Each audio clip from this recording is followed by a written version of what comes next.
Bueno, ya son mis 5 pasaditas. Por ahí, si quieren, podemos ir empezando.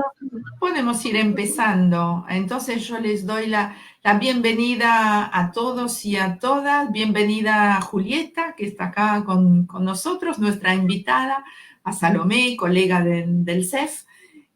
Hoy estamos reunidos con la 6ª edición de nuestra serie Un encuentro, 5 preguntas. Nuestra invitada entonces es Julieta Chinchilla y nuestro tema de hoy es feminismos en el Magreb.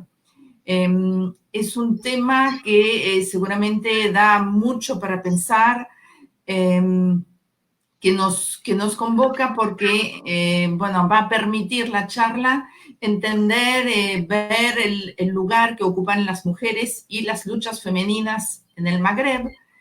Y pensamos que desde Argentina, justamente por la distancia, en todos los sentidos de la palabra distancia, cultural, geográfica, histórica, es un tema que no es muy conocido y las cosas que uno puede pensar acerca del rol de la mujer en el Magreb y de las luchas femeninas en general está truncada por prejuicios, por estereotipos, por, bueno, fruto de la falta de conocimiento y muchas veces mediados por la visión que se recibe desde Occidente, que por ahí es la visión que uno suele conocer un poquito más.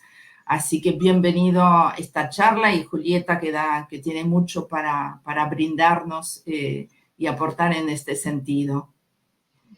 Salomé, por ahí habría que conocerla un poquito más a Julieta, ¿no? Sí, vamos a presentarla. Julieta Chinchilla integra la sección de estudios interdisciplinarios de Asia y África del Museo Etnográfico. También es docente de la Cátedra de Historia de la Colonización y la Descolonización y del Seminario Mujeres y Lucha Anticolonial en el Norte de África y en Medio Oriente de la Facultad de Filosofía y Letras de la UBA. Y también es becaria y doctoranda de la UBA. Y Julieta además trabaja especialmente el caso de Argelia, según tenemos entendido, y ella trabaja en relación directa con mujeres en Argelia.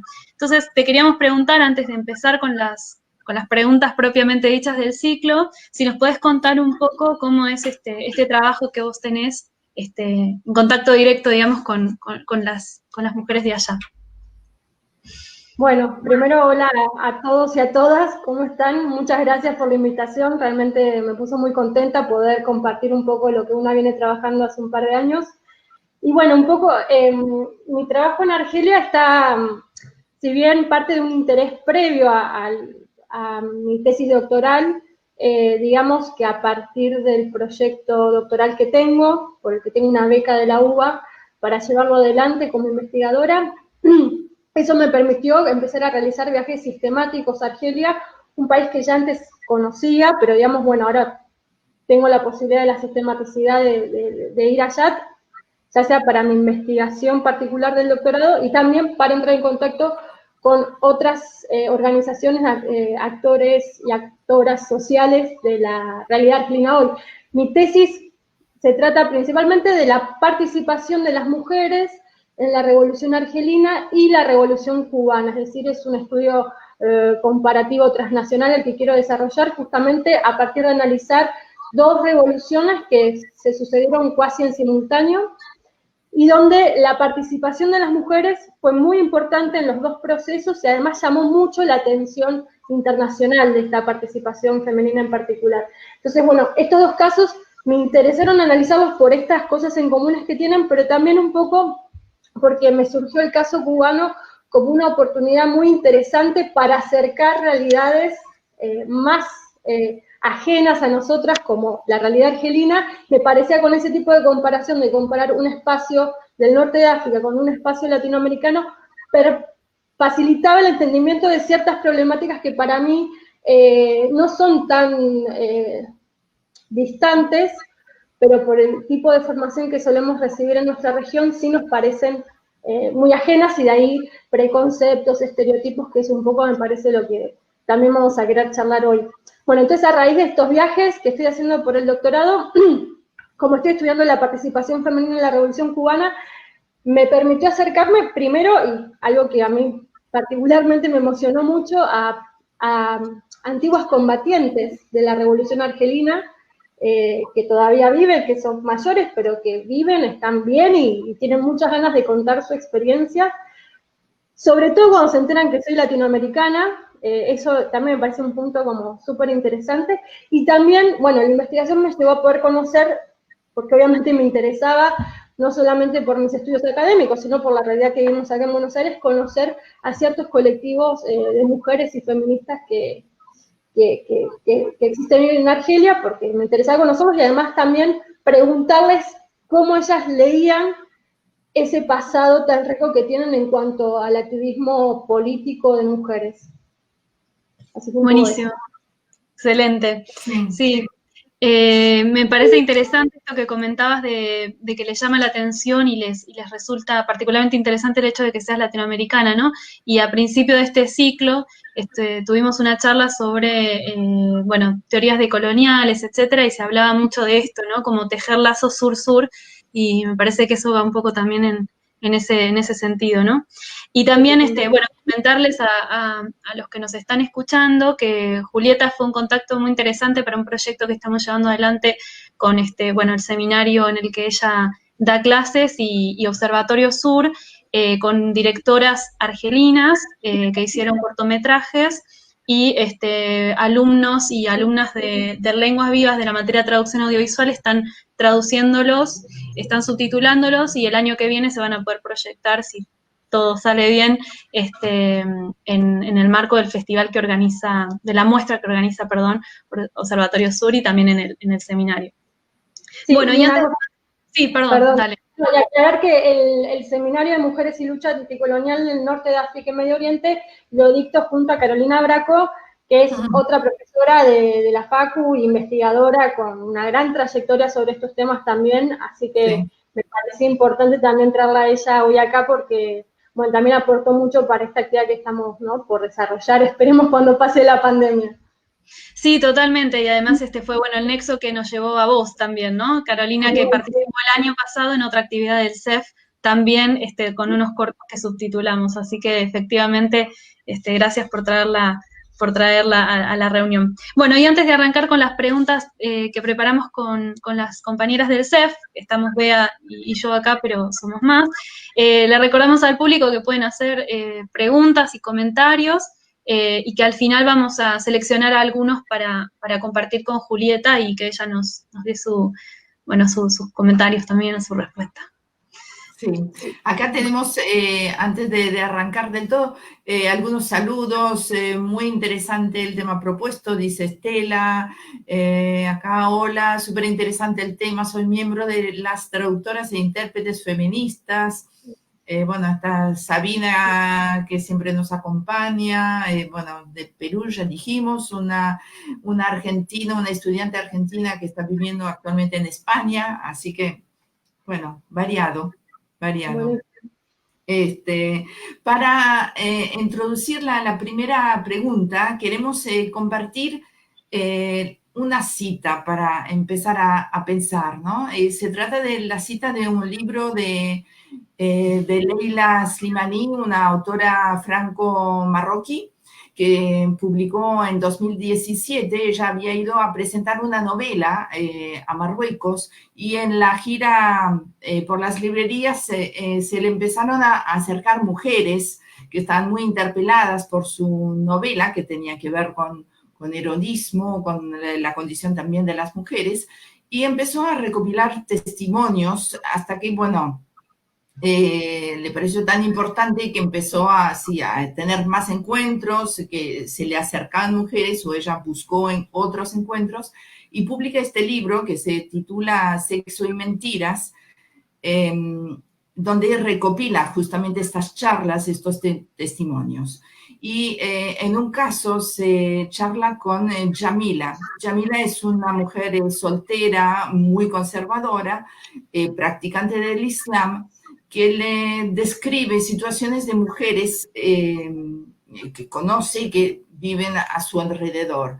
Y le cuenta, le relata situaciones de mujeres casadas violadas por sus maridos, de maridos que acuden a la prostitución, de mujeres que quedan embarazadas después de violaciones por parte de parientes de su familia. Y ella resume todas estas situaciones con la expresión la miseria de las mujeres. Y bueno, en el libro la autora de Leila Slimani acota después de recibir este testimonio de Jamila, cito: le hago notar que todas estas situaciones se deben a que existe una gran hipocresía y que nadie se anima a denunciar los crímenes cometidos con tal de protegerse de la vergüenza. Intento explicarle que una sociedad en la que las mujeres serían más libres no forzosamente sería contraria a la religión, pero permitiría dar mayor protección a las mujeres. Todo esto, me dice Jamila, no sirve la causa del Islam, solo sirve una causa, la de los hombres. Cierre de la cita. Entonces la pregunta uno ve, y ahí volvemos a la idea del estereotipo. Cuando uno piensa en el Magreb, casi inevitablemente a lo lejos, por lo lejano o por lo ajeno, uno asocia con el Islam, ¿no? Entonces, la pregunta justamente es, y uno asocia además este discurso con la sumisión de las mujeres, la represión hacia las mujeres. Entonces, ¿cuál ha sido? La pregunta es sencillamente cuál ha sido el rol de la mujer en el Islam, y se puede hablar de un caso único, y además, bueno, qué llegada puede haber tenido el feminismo occidental en este sector, en el Magreb. Bueno, empezamos con todo. Con todo. Primero, conozco a Leila Slimani, conozco a esta escritora que es muy conocida, que nació en Marruecos, pero que reside en Francia, tiene ciudadanía francesa, por eso es considerada franco-marroquí. Es además una escritora, una intelectual que está comprometida, así ella lo plantea, y así ella también activa públicamente en todas las cuestiones relacionadas al feminismo. Ahora, también como sabemos, existen muchos feminismos, eso es un poco también de lo que quiero hablar hoy. Yo realmente a veces no coincido tanto con la perspectiva de Leila Slimani, y un ejemplo es un poco, me encantó la cita que hiciste, porque yo llamaría un poco a la reflexión de toda esta realidad que describe Leila Slimani, cuán diferente es a las noticias que nos llegan en nuestros diarios sobre casos de abusos sexuales intrafamiliares, de niñas obligadas a parir todavía en nuestro país. O sea, a lo que quiero ir con todo esto es que me parece que la cita me parece muy pertinente, al menos para lo que yo quiero empezar a charlar hoy, es para la primera cosa que me gustaría señalar hoy es, cuando pensamos a las mujeres en contexto islámico, la primera reflexión que tenemos que hacer es que esa imagen, ese sentido común que tenemos sobre ellas, ¿de dónde lo sacamos? ¿De qué clase de literatura? ¿De qué clase de medios? Entonces ahí tal vez en nuestro sentido común nos lleve a pensar que tenemos una mirada muy estereotipada, ¿sí? de esto, que nos llevan a pensar que tiene una realidad única, mucho más subordinada y mucho más opresiva a la nuestra. Pero si rascamos un poquito, como escuchando con un poco más abiertamente nuestra mente este mismo testimonio, nos damos cuenta de que esa realidad, que es muy dura, no es tan diferente a la realidad que nosotras, en tanto mujeres, vivimos en Argentina y en toda nuestra región. Entonces, ¿por qué se dan estos constructos, digamos, esta construcción de estereotipos? Un poco porque muchos estudios, muchos de ellos originados, digamos, en las academias occidentales, hicieron que el rol de la mujer en este tipo de sociedades esté sobredeterminado por el Islam. ¿Se entiende a lo que quiero ir? Entonces, me parece que un poco el objetivo de mi participación hoy, porque una trabaja estos temas, porque una antes no los trabajó, o sea, también hizo todo un recorrido me parece que lo que puedo, o al menos el objetivo mío de la participación de hoy es empezar a tratar de desconstruir y de tener herramientas al menos que nos permitan tener un pensamiento más crítico, sobre todo con la imagen y la información que nos suele llegar a nosotras desde acá de Argentina. Entonces, el primer estereotipo que se nos aparece es de la mujer que vive en el Magreb como una mujer mucho más oprimida y mucho más subordinada que nosotras. Y generalmente la explicación que damos de esa realidad es por el Islam, ¿sí? Entonces, la primera diferencia, porque no sé qué público, debe haber mucha gente que seguramente se interesó por la charla porque ya viene trabajando sobre estos temas, pero hay gente por ahí que no. Entonces, lo primero que me gustaría diferenciar es hacer esa diferenciación entre lo que es el Islam, una religión, y el Magreb o las sociedades árabes o las sociedades del norte de África. El Islam es una religión que no solamente se asentó en las sociedades del norte de África o de Asia Occidental. De hecho, uno de los países islámicos más poblados del mundo es Indonesia, que se encuentra en el sudeste asiático. Entonces, porque muchas veces tendemos, digamos, a igualar árabe con islam, cuando los árabes son una población originaria en la península de Arabia, que después se expandió por el norte de África, y otra cosa es el islam y la religión islámica. Entonces, ¿por qué se nos aparecen estas ideas o estos estereotipos que mencionaba antes? Yo creo que en buena medida es por causa de un discurso que lo conocemos hoy como el discurso orientalista.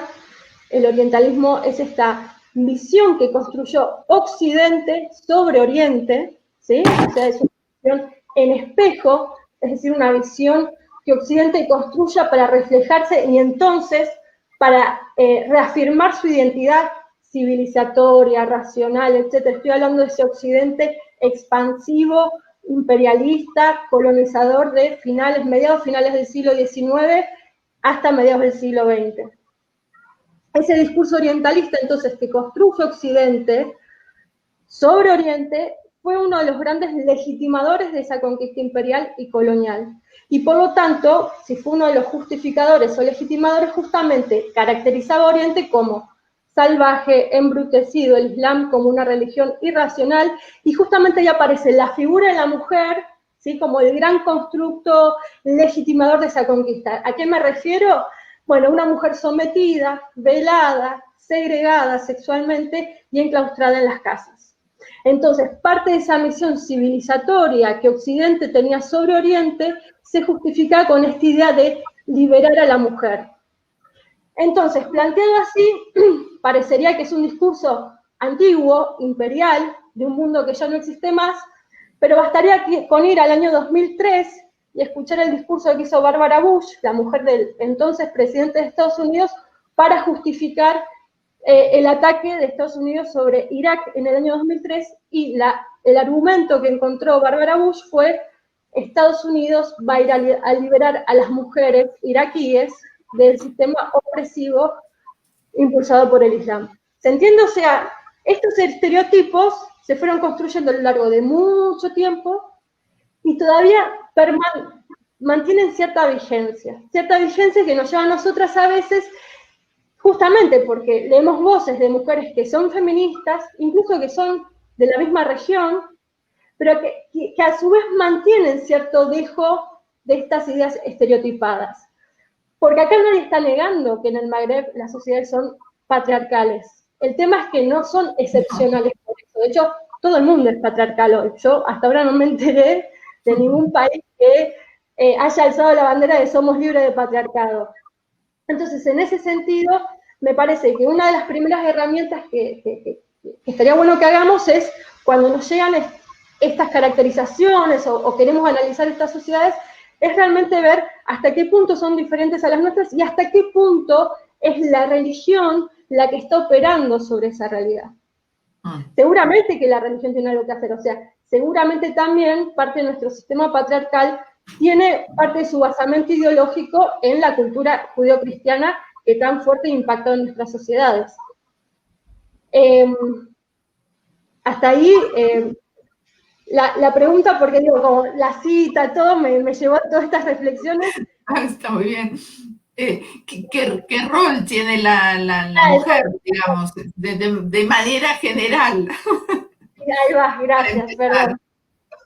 Sí, pues las preguntas eran bastante largas y yo tiendo a ir abriendo ventanas. Bueno, creo que un poco por esto ya, ahora sí podemos abordar el rol entonces de las mujeres. Bueno, como vamos a hablar del Magreb, ¿no? Y del Magreb en estas sociedades, el Islam es la religión mayoritaria y hegemónica y obviamente impactado fuertemente en la cultura de estas sociedades. Sería difícil hablar entonces de un rol de la mujer en el Islam porque ya estamos hablando, si yo contestara así simplemente la pregunta, eso significaría que yo entiendo que existe un origen primigenio y ancestral que explicaría una situación de dominación de la sociedad actual. Vimos que esto no puede ser así, además soy historiadora, entonces yo no creo ni en ideas ahistóricas, ni ancestrales, ni de ningún tipo, sino creo que las realidades actuales son justamente el producto de procesos de cambio, transiciones, continuidades, rupturas propios del proceso histórico. Ahora, sin embargo, esta pregunta no es tonta, porque de hecho se la han hecho un montón de intelectuales muy importantes que han estudiado estos temas. Por ahí una de las más referentes en cuanto a esta pregunta en particular es un intelectual que se llama Leila Ahmed, que en 1992 escribió un libro que es una referencia, que es justamente Mujer, Género en el Islam, y la pregunta que se hace es esta, entonces ella, ¿qué va? Va al origen, va al siglo VII, cuando surge el Islam como religión, y se da cuenta que en esa sociedad del siglo VII, de la península arábiga, de Asia Occidental, de Europa Oriental, ¿qué sociedades, qué culturas eran las que tenían mayor influencia? Bueno, encuentra, por ejemplo, para la época del surgimiento del Islam, allá en el siglo VII, el Imperio Bizantino, ¿no? Estaba en un momento de mucho poder y de mucha disputa con el Imperio Persa. Y el Imperio Bizantino, Leila Ahmed, sí encuentra ciertas similitudes de lo que después va a ir adoptando como propio las sociedades árabes e islámicas. Va a ser el tema del velo, va a ser el tema del enclaustramiento, de la segregación, va a ver que hay una primacía del hijo varón sobre la hija mujer, pero también va a haber otras cosas en el cristianismo y en el judaísmo. Pero también va a haber esas sociedades del siglo VII, también tienen a su vez, digamos, otros orígenes, y tal vez uno de los orígenes más importantes, y acá sí muy conocidos por nosotras, es la cultura griega, de la Grecia clásica. Creo que a todas en el colegio nos machacaron, ¿no? Cómo era Atenas, cómo era Esparta, cómo fue después el Imperio Macedónico, el Imperio Helénico. Ahora, ¿qué rol juegan las mujeres en la sociedad griega? Están totalmente recluidas. Aristóteles, el gran filósofo, ¿no? Que hoy se lo considera universal, era el primero en decir que las mujeres eran inferiores que los hombres, que solamente servían para reproducir a los seres humanos, no tenían ninguna otra característica que valiera la pena recalcar, que justamente esta capacidad de reproducir ni siquiera era el poder que le daba de traer vida, porque Aristóteles decía que en verdad el alma le imprimía el varón, la mujer solo la materialidad. O sea, esa cultura griega que nadie duda, por más que yo puedo discutir, pero nadie duda que es la cuna de la civilización occidental, planteaba estas cosas. Enclaustraba a la mujer. Digo, no vas a encontrar en ningún libro de historia de la Grecia clásica una mujer demasiado importante que no sea una diosa. Digamos, históricas, no conocemos nombres. Entonces, esta cultura patriarcal que segregaba tanto a la mujer, vean que si empezamos a rascar, empezamos a darnos cuenta que aquel Islam no sería nada original, sino más bien lo contrario. Es una religión que surge en el siglo VII, en la península arábiga, que rápidamente se expande, logra unificar la península arábiga, se expande por el Asia Occidental y todo el norte de África hasta España. Entonces, en la medida que el Islam se expande en estos primeros siglos, va a ir adoptando ciertas costumbres e instituciones de las culturas que va conquistando, y que luego, con el surgimiento tal vez de uno de los imperios más importantes de la historia de esta región, que va a ser el Imperio Otomano, todas esas costumbres se terminan institucionalizando y sacralizando en la historia, ¿sí? O sea, vean que acá entonces empezamos a ver un proceso de cambio, de transformación, que nos empiezan primero a una pregunta que ya vamos a tocar, que es el tema del velo. El velo no aparece en el Corán. ¿Se entiende? El velo es algo que se adoptó como costumbre. Ahora vamos a ver quién la adoptó, en qué épocas, etc. Pero digamos, cosas que nosotros damos como intrínsecas del Islam responden más a procesos históricos, a dinámicas de conquista, etcétera, etcétera, etcétera. Entonces, hablar de un rol es difícil. De hecho,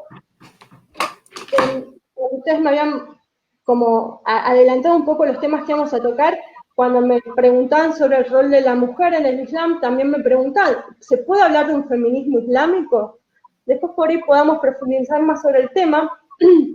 Lo cierto es que sí existe una corriente que se autoescribe como feminista islámica, una corriente que surge a partir de la década de 1980, que está sobre todo vinculada a la academia, pero lo que podemos hacer es que muchos intelectuales circunscriptas en esta corriente de pensamiento, o intelectuales que no adscriben al feminismo islámico, pero sí han estudiado la historia del Islam y los textos sagrados del Islam, por ejemplo, son las primeras en resaltar que en el mismo momento del surgimiento del Islam, ¿quién fue la primera mujer de Mahoma? ¿Saben ustedes o no? No. ¿Sabían? Se llamaba Khadija, y Khadija era una viuda, ¿sí?, muy rica y comerciante, y Mahoma se casa con ella. Y es Khadija la que impulsa a Mahoma, la que convence a Mahoma que realmente lo que tuvo es una revelación, y por lo tanto tiene que divulgar la palabra sagrada que se le ha presentado. O sea, ya fíjense que esta es una primera mujer muy fuerte, ¿sí?, que de hecho es considerada como uno de los bastiones claves para el comienzo de la expansión del Islam. Después vamos a hablar de Aisha, que fue la esposa más joven del profeta, que a la muerte del profeta va a participar en la primera guerra civil que enfrenta al grupo de Ali, los chiitas, y al grupo de los cercanos del profeta, los sunitas. En esa guerra civil, en esa primera guerra civil dentro de la UMA, de la comunidad musulmana, Aisha va a tener un rol muy importante y va a participar, y después además va a ser una de las escritoras de hadices, digamos, de costumbres del profeta que se escriben tras su muerte, y va a escribir, que son, digamos, textos muy consultados y leídos por los estudiosos musulmanes. Se dice que Aisha escribió mucho más hadices que el propio Ali, que era el esposo de la hija del profeta, de Fátima. ¿Se entienden? O sea, ya desde el origen muchas de estas intelectuales están señalando que la mujer tiene un rol muy activo en los primeros años de la expansión islámica. Podríamos, digo, hago este juego en el sentido de estereotipar, digo, porque si yo quiero estereotipar, podría ir al origen del cristianismo, y la única mujer que, digamos, puede tener las primeras planas de los textos sagrados es la Virgen María, ¿no? Digamos, la Madre de Dios. Y su única acción fue parir siendo virgen al Hijo de Dios. Después, salvo acompañar a su hijo, no tuvo mucha más participación. Entonces digo, si vamos a crear estereotipos, digamos, es fácil hacerlo. Por eso es importante empezar a analizar los procesos con todas sus tensiones, contradicciones y riquezas. Sí, perfecto, súper claro. Sí, de hecho, digamos, en esa cita que compartía Bea hacia el final, no sé si al final quedó como claro, pero digamos, este personaje esta persona que se presenta como tan conservadora, tan practicante, etcétera, lo que dice es que todas estas cosas de las que habla no sirven a la causa del Islam, sino a la causa de los hombres masculinos, ¿no? Y es un poco eso, como no asociar específicamente esto que pasa con una religión en concreto, que bueno, puede estar implicada en ciertos discursos después, por supuesto, pero no en concreto sería, digamos, la que genera estas culturas patriarcales, sino más bien otras cuestiones, ¿no? Relacionadas con el poder que los hombres quieren tener y mantener, ¿no? Y eso también nos une, en cierto modo, con las luchas que puede haber feministas en esos lugares, pese a las diferencias que podemos tener. Y también con ciertas similitudes, porque como vos decís, bueno, si uno se pone a pensar ahora, pero bueno, tal vez se notaba un poco más hace un tiempo, el cristianismo también bajaba líneas muy similares, digamos, a las que se dice que ocurren solo en el Islam, ¿no? Hace poco hablábamos con Bea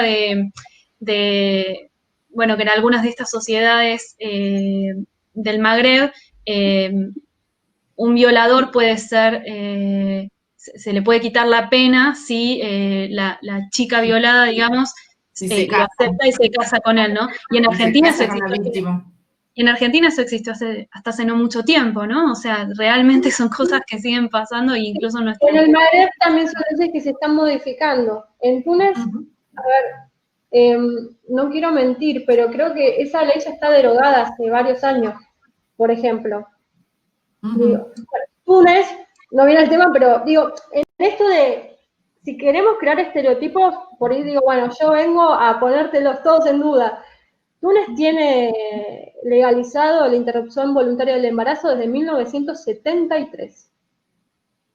¿No? Es un país del Magreb. Digo, ¿no existe el patriarcado? Claro que sí. ¿No existe el abuso? Claro que sí. Digo, porque me parece que si no, es pensar el feminismo en pos de una agenda planteada por organismos internacionales, que hace tabula rasa para todas las sociedades, y que me parece que el feminismo, sobre todo las sociedades, no pueden medirse a partir de ir tachando diferentes ítems, sino que esos ítems corresponden, sino a derechos reales, de mujeres reales, en sociedades reales, con una correlación de fuerza, con una historia, o sea, en ese terreno se da la disputa real, no en el terreno, digamos, de una agenda llena de ítems, a ver quién es más feminista. Me parece que plantear así, digamos, los temas comienzan errados, pero a veces nos los quieren plantear así, y yo creo que por esa misma razón a veces terminamos tan confundidas cuando queremos pensar realidades tan ajenas a las nuestras, como por ejemplo la del norte de África. Digo, si no pensemos en el estereotipo de las latinoamericanas que existe también, mujeres sensuales, todas bailamos bien, ¿no? Si una viaja al exterior y dice, no, yo no sé bailar, tremenda decepción, ¿cómo? Si sos latinoamericana, ¿no? Le explicás que acá ni se baila salsa, listo, les explotó el cerebro. Entonces, claro, bueno, pero voy a eso. Y además de todo eso, somos mujeres también muy sometidas por el machismo latinoamericano, ¿no? Y un montón de cuestiones más. Entonces, si a nosotras nos plantean ese espejo, no nos sentimos identificadas. O sea, tampoco estamos negando una realidad patriarcal muy compleja, por la que también hay un montón de organizaciones que todos los días luchan y buscan diferentes estrategias para superar esas problemáticas. Digo, en ese sentido, con todas las diferencias que marcan las dos regiones, que tienen trayectos históricos y culturales muy diferentes, me parece que es en ese plano donde está bueno analizar y posicionarse. Sí, inclusive a la distancia uno está hablando del Magreb, pero obviamente si uno indaga más en detalle, uno va a encontrar diferencias entre Marruecos, Túnez, Argelia, tienen muchos puntos en común, pero obviamente cada historia también se singulariza, ¿no? Uh-huh. Totalmente. Sí, por ejemplo, bueno, no sé si decime, Salomé, porque si no... No, dale. Tranquila. Adelante. No, digamos, el Magreb tiene una historia obviamente en común. La trayectoria diferencial y nacional es novedosa, ¿no? Es una realidad que surge a partir de la experiencia colonial y poscolonial. Pero sí es cierto que, por ejemplo, así voy a hablar muy mal y pronto, me disculpan si hay del otro lado gente que estudia estos temas, pero prefiero ir por una cuestión de que me entiendan todas y todos los que están atrás de sus pantallas. En Túnez, por ejemplo, la bandera, digamos, la carta de presentación que tuvo el Partido Nacionalista que logra la independencia en Túnez, dirigido por su primer presidente Bourguiba, fue la tarjeta de presentación es: nosotros vinimos a liberar a las mujeres de nuestro país. Es cierto. Rápidamente tuvo un código del estatus personal de la mujer, el más progresivo, podríamos decir, de toda la región, incluido el Medio Oriente, el tema de la interrupción voluntaria del aborto, etcétera, etcétera, etcétera. Y de hecho, Túnez fue el país donde se encendió la chispa, o uno de los que encendió la chispa de lo que fue conocido como primaveras árabes, donde las mujeres tuvieron mucha participación, pero también muchas críticas sobre ese proceso de un feminismo, digamos, de Estado impuesto de arriba hacia abajo, y son colectivos de mujeres y que se van reactualizando en los últimos años, que si bien tienen muchas críticas para atrás, también saben los derechos que han adquirido y que quieren seguir defendiendo, y por lo tanto siguen estando muy atentas a posibles vaivenes políticos que puedan atentar con esos derechos adquiridos. Ahora, en Marruecos, por ejemplo, donde el proceso de la independencia, la figura catalizadora de todo ese nacionalismo fue el rey Mohamed de aquella época, la monarquía fue entonces la catalizadora del movimiento nacionalista. Digamos, el proceso postcolonial en Marruecos fue, podríamos decirlo, un poco más conservador, más atento a las costumbres, a las tradiciones de la Sharia, de la ley islámica, otro tema, pero bueno, si surge lo charlamos más a fondo. Pero digamos, ¿a qué me refiero entonces? El estatus personal de la mujer en Marruecos, la mudawana, que fue así como lo llamaron, fue muy conservador porque estuvo muy vigilante, digamos, de los preceptos de la tradición islámica, ¿sí? De la escuela malquí de jurisprudencia, que es la predominante en todo el Magreb, que tiende a ser muy conservadora, de jurisprudencia musulmana, islámica. Recién en el año 2004, y a partir de un proceso, ¿no?, que tiene todo también su trayectoria, del año 2004 se logra modificar, reformar el Código de Estatuto Personal de Marruecos. O sea, recién en 2004, por ejemplo, la mujer deja de ser una menor de edad perpetua en aquel país, entre otras cosas. Pero es cierto que ese movimiento feminista que impulsa esa reforma es por las propias dinámicas políticas, culturales y sociales de Marruecos, de su época colonial y de su época postcolonial. El feminismo de Marruecos, fíjense, fue un feminismo que dialogó o buscó dialogar permanentemente con el Islam para lograr canales de comunicación y de legitimidad a sus propios reclamos.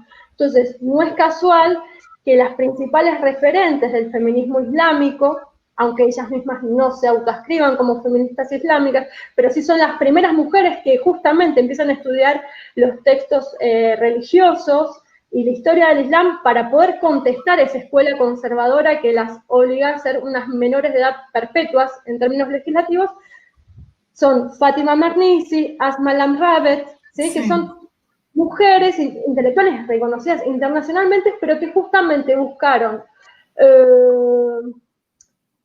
entender el porqué de la discriminación de las mujeres en sus sociedades a partir de los mismos textos que las condenaban a subordinarse. Entonces, son las primeras en que van a decir el problema del patriarcado en sociedades con un predominio del Islam como religión es que el Islam por sí mismo no sería una religión patriarcal, sino que tuvo una lectura patriarcal a lo largo de la historia. ¿No? Una idea que puede ser muy discutida, sino acá quiero explicar, digamos, dónde se basa. Entonces, el feminismo marroquí tiene una gran influencia de un feminismo que está estudiando, haciendo una hermenéutica del Corán, ¿sí?, de los hadices, etcétera, de la Sunna, para discutir la situación subordinada de la mujer en la actualidad. Y totalmente diferente a Argelia, ¿no? Que Argelia además ni siquiera fue colonia de Francia, fue parte de Francia, era como una provincia más, con todas sus implicancias. Otro tipo de legislación, otro tipo de tensiones, pero por eso después lo vamos a poder ver más en profundidad. Perfecto, bueno, pasamos a la segunda pregunta. Se nos hizo, la primera tenía mucho realmente para pensar, para reflexionar y para construir. Bueno, y vos hablabas un poco de agendas, ¿no? Que todas estas cuestiones sobre los feminismos sobre las mujeres en esta zona del Magreb o en Medio Oriente, a veces está en agenda de determinados países con determinados objetivos que van más allá de la liberación de la mujer, ¿no? Y yéndonos a otro momento de la historia, pero que también tiene que ver un poco con esto, con la mirada de Occidente sobre Oriente y sobre los pueblos árabes, te queríamos preguntar por algo que vos ya nombraste, un poco en tu exposición, que tiene que ver con la mirada orientalista, ¿no? Vos estabas, primero lo nombraste relacionado con la pregunta de Bea, que era esto, bueno, esta mujer sumisa, esta mujer un poco casi una esclava, ¿no? En todos los sentidos de la palabra. Y además de esta mirada occidental de la mujer sumisa, hay una que es casi la opuesta, que es una mirada que la erotiza, ¿no? Y que se ha instalado mucho, está como la imagen de la bailarina exótica, etcétera, ¿no? Y que surge, digamos, con los procesos de colonización y para justificar en cierto modo la conquista, ¿no? Como está como es la tesis, digamos, de Edward Said en su libro El orientalismo. Bueno, tenemos una cita para ejemplificar un poco a qué nos referimos con esto, también buscamos una cita, hay 1 millón de citas posibles, con Bea estuvimos mirando, hay muchísimas claramente del siglo XIX, que es como la época por excelencia de estos relatos de viaje, etcétera, donde describían un poco estos pueblos y a sus mujeres. Y en esta cita la voy a leer un poco rápido, pero para que se den una idea simplemente de la imagen construida, ¿no? Habla de la mujer otomana específicamente, pero es algo que se repite con mujeres de la región, digamos. Si una mujer otomana es de estatura media o un poco más alta, tiene líneas corporales suaves y redondeadas, manos y pies pequeños, un talle delgado que no necesita corset.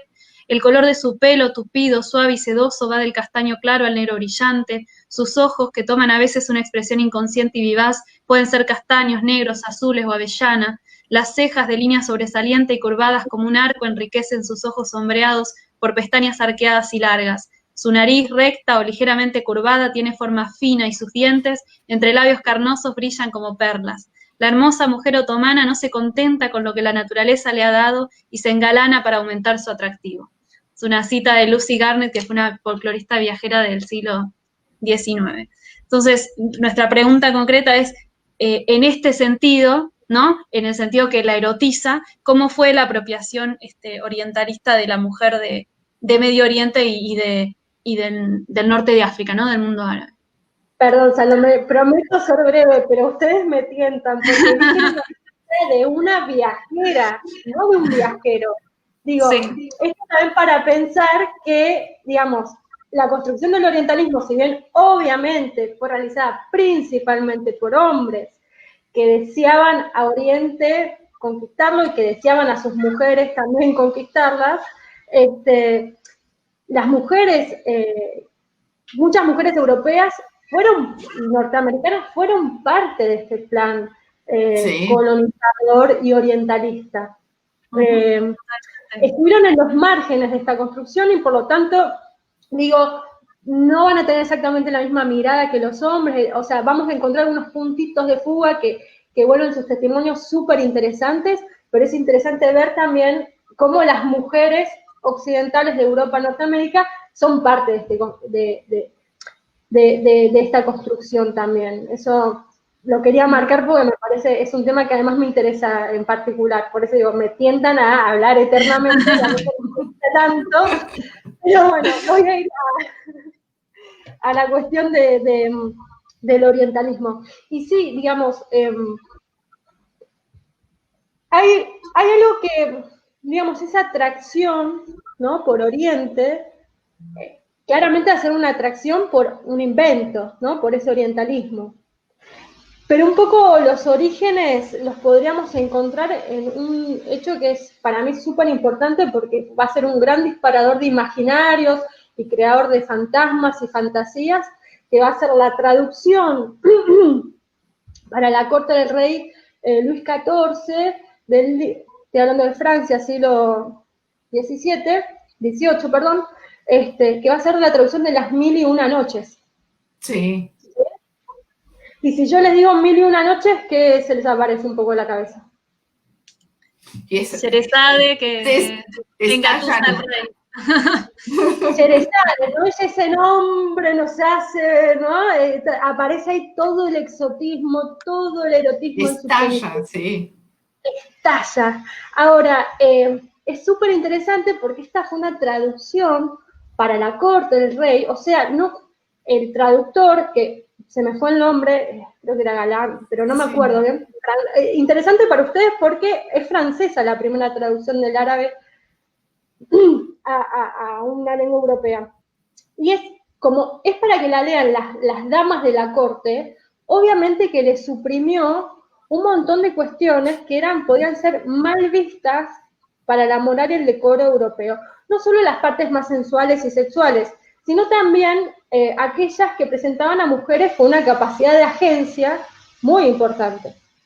De hecho, si pensamos en Sherezade, si pensamos en la representación que hace Europa de esta Sherezade, sobre todo en estos siglos XVIII y XIX, lo que predomina es la mujer bella, esbelta, sensual, etc. Sin embargo, y esto es algo que decía Fátima Mernissi, que cuando lo leí me pareció como muy, muy, muy provocador, muy interesante, es ¿por qué triunfa Sherezade? Digamos, todos saben un poco la historia, o sea, Sherezade le tiene que contar una historia eterna al sultán, porque si no la mataba, porque ya lo había hecho eso con las anteriores, entonces le tiene que mantener una expectativa para zafar, digamos, de la muerte. ¿Cómo triunfa Sherezade? ¿A partir de qué características?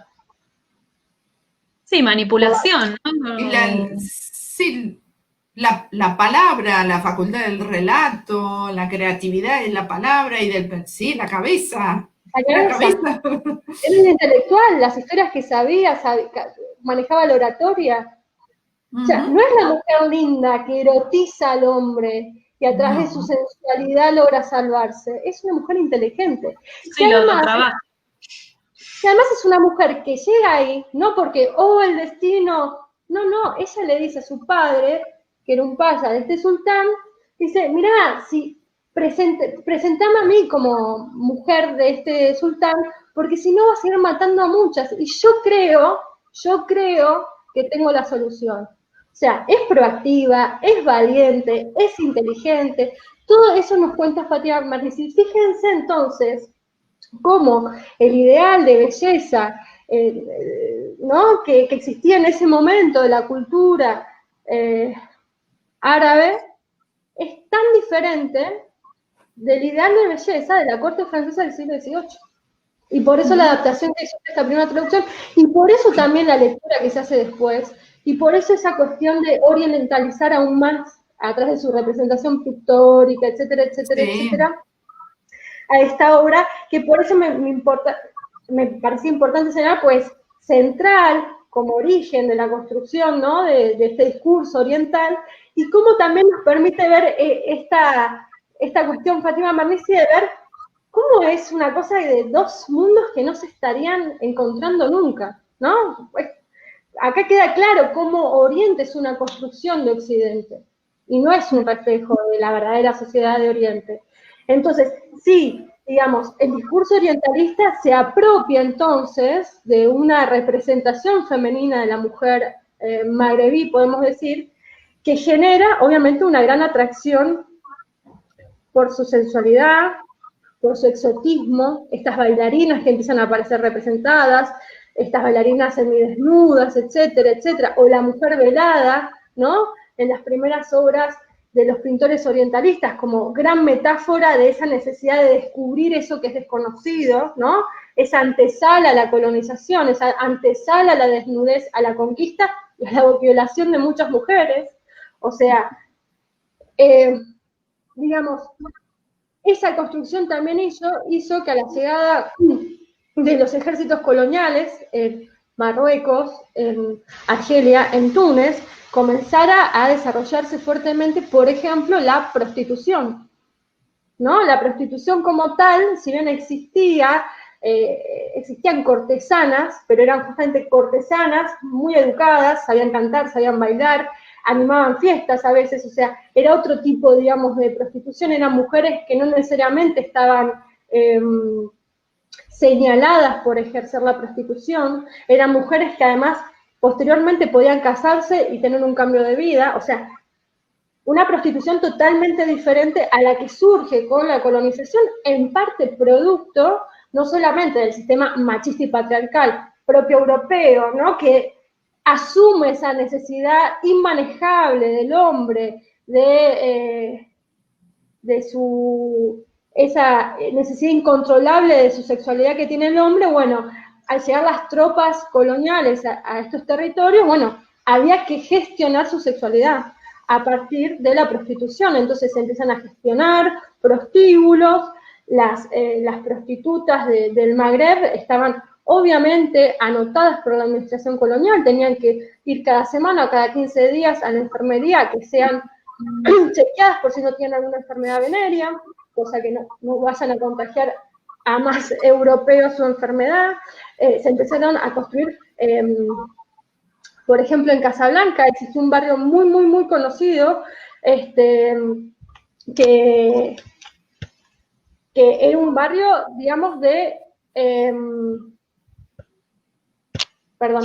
era un barrio que se llamó Bouzbir en Casablanca, que era un barrio donde vivían solamente prostitutas. Y además estaban amurallados y había un control de entrada y salida. O, por ejemplo, y esto está, esa cuestión, digamos, de esa construcción de la mujer árabe oriental, magrebí, que crea el orientalismo, por ejemplo, lo que va a hacer es fomentar el turismo sexual. Es muy conocido el oasis de Biskra en Argelia, las Sulet Niles, que son estas bailarinas, que a su vez son prostitutas, como, digamos, estas mujeres, digamos, a partir del contexto colonial, digamos, son ya pasan de ser estas bailarinas, cortesanas, etcétera, a ser prostitutas. Entonces, ¿cómo cambia su realidad al ser deconceptualizado a partir de una visión distinta que trae Occidente sobre ellas? Y por otro lado, hay una historiadora francesa, Christelle Tobot, que me gusta mucho, que toca estos temas en particular, y trabaja mucho con imágenes. Entonces, trabaja mucho con las imágenes de los pintores orientalistas, pero, por ejemplo, también trabaja mucho con la fotografía y con las postales turísticas de la época. Por ejemplo, Bouzbir, este barrio que era un prostíbulo en Casablanca, era una postal turística que podíamos encontrar en Francia, o por ejemplo las fotos de Moresque, que son estas, para empezar, moriscas, ¿no? De Moresque. O sea, en verdad son mujeres que aparecen con el pecho descubierto, con miradas sensuales, para la atracción de un público occidental. O sea, ese personaje no existe en la realidad social del Magreb. Entonces, ¿cómo esta imagen que va construyendo el orientalismo de la mujer magrebí termina distorsionando y afectando mucho la realidad de cientos de miles de mujeres, ¿no?, en la región durante la etapa colonial? Sí, sí, uno ve fotos, ¿no?, donde la mujer está atuendada y en el umbral de una casa, en una postura como de espera, de invitación al hombre. Bueno, ahí es una construcción, obviamente que no es Cartier-Bresson sacando al instante, sino que es toda una construcción del fotógrafo de la época. De hecho, leía en Christelle, esta historiadora francesa, que mencionaba que además habían grandes, digamos, cuando empieza la fotografía, no es que uno ahora va con su celular, saca fotos, las manda, no, había grandes empresas de fotografía, entonces, que producían en masa, digamos, este tipo de imágenes, y después las vendían a las agencias de turismo metropolitana, etcétera. Sí.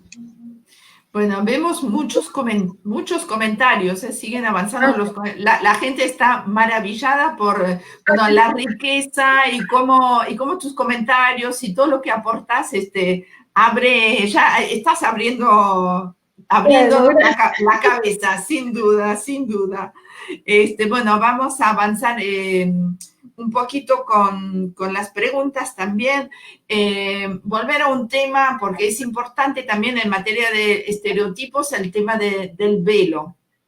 Es otra asociación que uno hace a lo lejos desde desconocimiento entre la mujer en el Magreb, el Islam y el uso del velo, y el velo como símbolo también de sumisión y tapar la mujer y de someter a la mujer.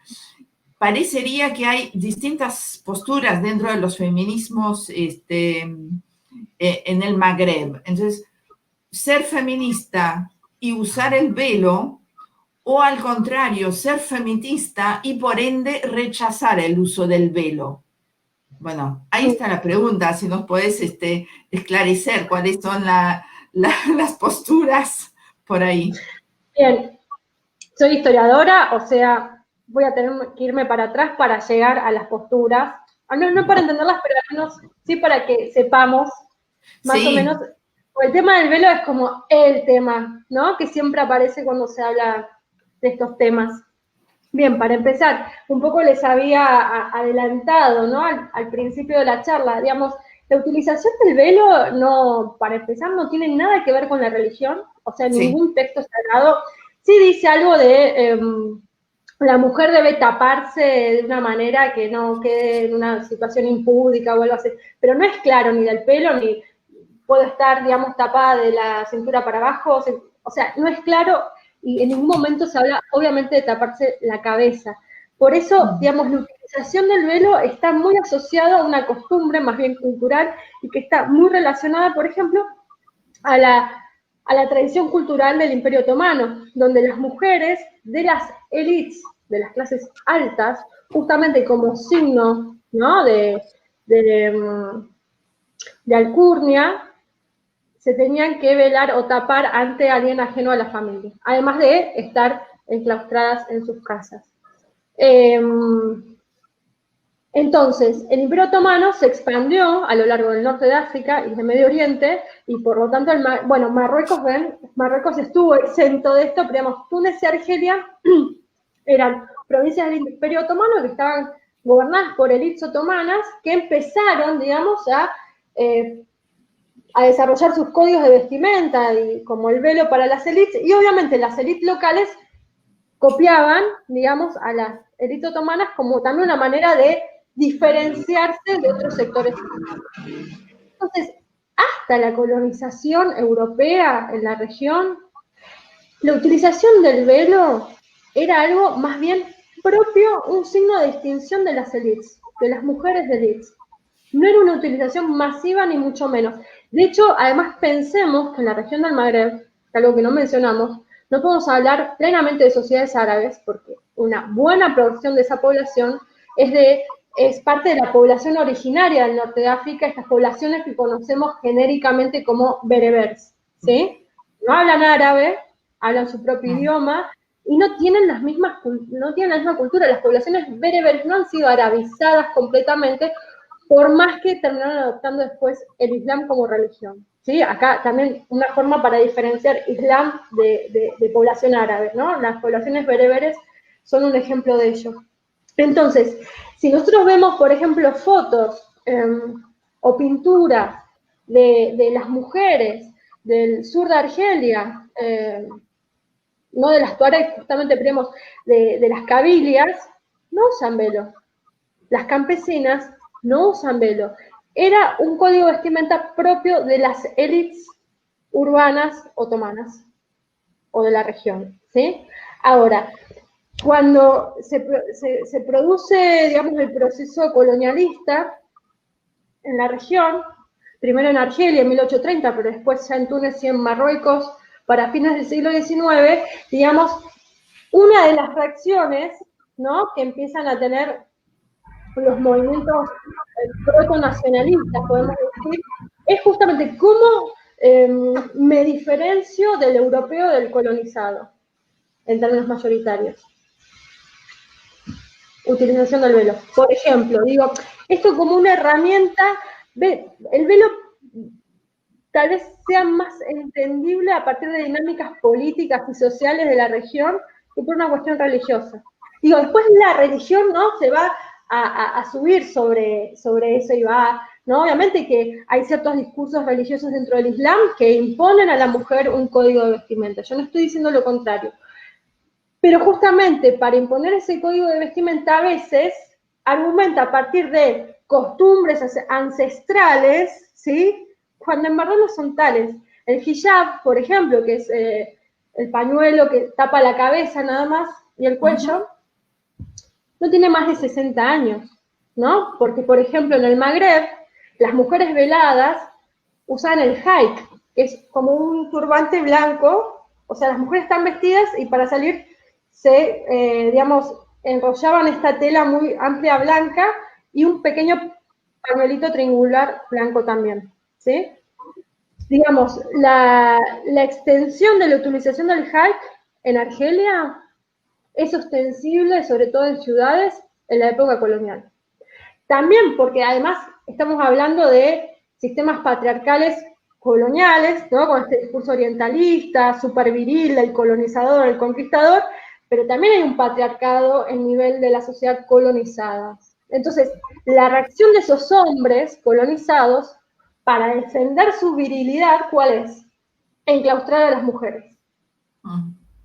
¿Se entiende? Para que no puedan ser no solo tocadas por los colonizadores, sino ni siquiera vistas. Claro. ¿Sí? Entonces, la imposición de este código vestimenta, el enclaustramiento de las mujeres en las ciudades aumenta muchísimo en la época de la colonización.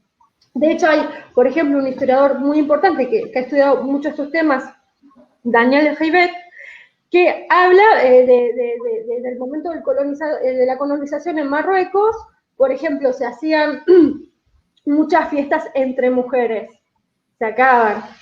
Las mujeres estaban, bueno, y hay muchas novelas sobre el tema, las mujeres estaban como en las terrazas de estas casas árabes, y desde allí podían ver lo que sucedía en las calles, o tenían sus reuniones ahí, se corta el horario de la terraza. ¿Sí? Justamente todo esto para evitar que estén expuestas a la mirada del colonizador, como una respuesta entonces del patriarcado colonizado ante el avance del colonizador. Entonces, ahí tenemos un ejemplo de cómo el velo también, la utilización masiva del velo, digamos, sobre todo en las ciudades, comienza a imponerse en el periodo colonial. Ahora, en Argelia, por ejemplo, esto fue súper estudiado por Frantz Fanon al principio, pero después por un montón de historiadores, sociólogos, un montón de gente, digamos, la dinámica de la guerra de independencia argelina, que se inicia en 1954 y finaliza en 1962 con la independencia de Argelia, la dinámica propia de la guerra, que va a ser una guerra total, ¿no? O sea, va a abarcar y comprometer a toda la sociedad de una manera u otra. Esa guerra va a generar grandes modificaciones en el código de vestimenta de las mujeres. ¿Pero por qué? Porque el cambio de código de vestimenta va a ser una estrategia, una táctica para evitar al colonizador, para llevar adelante acciones de esta guerra de independencia. Por ahí hay una película que acá en Argentina sí fue muy, muy, muy conocida, que es La batalla de Argel, de Gillo Pontecorvo, se accede desde YouTube, es muy fácil verla si no la vieron, y en la película Gillo Pontecorvo muestra muy bien esto que estoy diciendo. Por ejemplo, los franceses, que también ya dijimos varias veces que son una sociedad machista y patriarcal, y que además considera, ¿no?, a las mujeres argelinas sumisas, oprimidas, pasivas, sin capacidad de agencia. Cuando estalle esta guerra, ¿qué van a pensar? Que esa mujer, que la ven de esa manera, puede poner una bomba en un bar, puede irse a la célula guerrillera de la selva, puede ser uno de los principales enlaces de información entre la ciudad y el campo, etcétera, etcétera, etcétera. No lo podía ver, no lo visualizaba, pero las mujeres sí sabían quiénes eran. Y por eso, ¿no?, pudieron, sobre todo hasta el año 57, pasar totalmente desapercibidas ante la mirada del ejército colonial. Y por eso obtuvieron mucho protagonismo, sobre todo en las ciudades, donde la lucha era clandestina, o sea, era mucho más peligrosa, porque vos estabas, pero no te tenían que ver. Entonces, por eso las mujeres son tan claves en la lucha de las ciudades hasta el año 58 y un poco después también en la guerra argelina, porque eran invisibles para el colonizado, y cuando el colonizador y cuando el ejército francés se da cuenta que abajo de ese hike esconde bombas, ¿qué hace la mujer argelina? Y esto vuelve a la batalla de Argel de Pontecorvo, se ve perfectamente, se sacan el hike, se cortan el pelo, se tiñen a la europea y siguen poniendo las bombas igual. O sea, no hay, el problema lo tenían justamente la fuerza colonizadora, que tenía esta visión de la mujer pasiva. Pero esa visión era un estereotipo, no era real. Por eso también a veces sorprende mucho cuando mucha gente dice, pero muchas mujeres participaron en la Revolución Argelina. ¿Por qué generaría sorpresa? Porque tenemos esa visión estereotipada, ¿no? De esa persona que no puede activar por sí misma si no hay un hombre atrás, ¿no? Que la esté guiando y señalando el camino, por ejemplo. Entonces, durante la guerra de Argelia se usó el velo, se quitaron el velo, luego se lo volvieron a poner. Cuando Argelia se independiza, la mayoría de los partidos nacionalistas del Magreb, como de la región en general, al conseguir su independencia, tienen un gran discurso modernizador, ¿no? Donde la mujer era símbolo o reflejo de la modernización. Entonces, en las primeras décadas de independencia de la región era muy común que al menos las élites intelectuales, las élites urbanas, las clases medias, las mujeres no usasen velo. De hecho, de las mujeres de 20, 30 años de hoy del Magreb, la mayoría usan velo cuando sus abuelas no lo usaban. ¿Se entiende? Ahora, ¿qué hay una involución? No. Hay un cambio que responde a otros contextos políticos. Porque esos estados modernizadores van a entrar en crisis económica, política, social, va a haber una gran crisis de legitimidad de esos nuevos estados postcoloniales, y eso le va a dar lugar a que una nueva ideología, que va a ser el islamismo, esta idea de encontrarle solución a todos los problemas políticos, sociales, económicos, culturales, éticos, etcétera, a través del Islam, estos partidos islamistas, a partir de esa crisis de legitimidad, comienzan a crecer en representación. En representación con una mirada muy conservadora sobre el rol de la mujer, donde existe esta idea de velarla, porque la mujer tiene que ser recatada. Entonces, también muchas mujeres van a creer en estas ideas islamistas y se van a velar. También es cierto que estos partidos islamistas, que van a cobrar mucha fuerza en la década del 80, van a imponer este código de vestimenta a mujeres que no lo querían hacer. Entonces, vamos a tener, el velo también es una estrategia, una táctica de las mujeres para poder atravesar el espacio público. ¿Se entiende? Sin mayores problemas. Ahora, esa etapa también se ha superado en la historia del Magreb. Ahora estamos en otra, donde el uso del velo sigue apareciendo como moda, como creencia, como...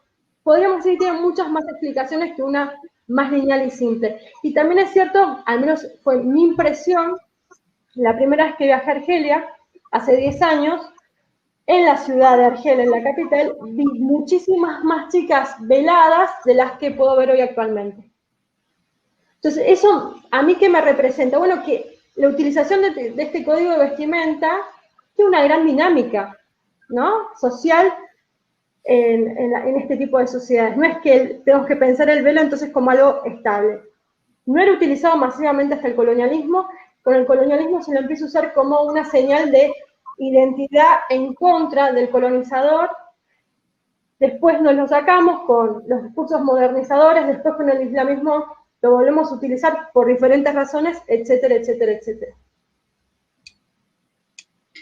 Súper interesante cómo va cambiando, ¿no? Y bueno, ahí en los comentarios la gente va diciendo esto, ¿no? Que lo importante es la historización de este tipo de elementos y también, bueno, el valor que toma ese elemento y lo que a mí me queda como pregunta, que supongo que podemos seguir hablando mil años más, es el hecho de que esto sea sobre el cuerpo de la mujer, ¿no? Porque es verdad que va cambiando, pero siempre sobre el cuerpo, sobre el ver o no ver a la mujer, el tapar o no tapar a la mujer, y creo que eso también es interesante para pensarlo, ¿no? O sea, esto que vos decías, para estar en contra del colonizador, bueno, tapamos a nuestras mujeres, ¿no? Es que eso también Digo, hay 1000 cosas para hablar, 1000 millones. Me imagino. Les prometo callar. No, pero sí algo que me parece importante es que los movimientos nacionalistas, ¿no? Más conservadores como el marroquí o más de izquierda como el argelino, de hecho que se autoproclamaba como socialista al momento de la independencia, todos los movimientos nacionalistas van a tener una característica igual en la región, que es algo también muy estudiado, que es que el nacionalismo es una especie de cara de Jano, ¿sí? Ese que tiene una cara adelante y otra atrás, ¿no? O sea, por un lado el nacionalismo se presenta como modernizador de sus sociedades, ¿no? Como con estos discursos desarrollistas, industrializador, modernizador, desarrollar la economía, la cultura, vamos para adelante. Pero del otro lado de la cara, ¿no? Yo tengo que movilizar a toda una base social en pos de ese proyecto a partir de ¿qué? De una identidad nacional que tuve que ir construyendo. Bueno, ¿quiénes son las representantes de esa nación? ¿Quién reproduce la nación? Las mujeres. Las reproducen biológicamente para el nacionalismo, pero también son las que crían los futuros nacionalistas, ciudadanos, etc. Pero también, por esta función educadora, entonces son las garantes de esa identidad nacional. Entonces, por eso la figura que muchas de estas autoras utilizan de cabeza de Jano me parece que es exacta, ¿no? O sea, va para adelante y mira para adelante, ¿no? Un proyecto desarrollista y mira para atrás la identidad nacional que hay que conservar, que hay que resguardar. O sea, esta tensión, obviamente, que genera muchas crisis y fricciones, y la mujer además está en el centro de esa tensión. Entonces, esto también explica cómo en Argelia las mujeres participaron un montón, se jugaron la vida, fueron torturadas, violadas, asesinadas, masacradas, todo lo que se nos puede ocurrir.